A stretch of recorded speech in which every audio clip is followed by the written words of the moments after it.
माणिकराव कोकाटे आता त्यांच्या आमदारकी आणि मंत्रिपदावर राहूच शकत नाहीत. त्यांनी अपील करावं, त्यांनी हायकोर्टात जावं, सुप्रीम कोर्टात जावं, पण ते आमदार आणि मंत्री असूच शकत नाही.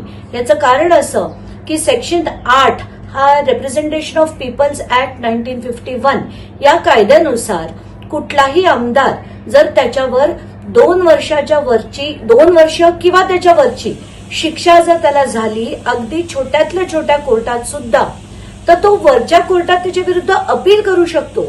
पण तो आमदार राहू शकत नाही.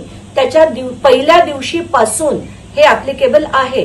कारण कसं झालंय, सुप्रीम कोर्टाने सेक्शन 8(4) जो होता रिप्रेझेंटेशन ऑफ पीपल्स ऍक्ट, त्याला आता अल्ट्रा व्हायरस म्हणजे हा कायदा आता लागू होत नाही असं सुप्रीम कोर्टाचे आदेश आहेत.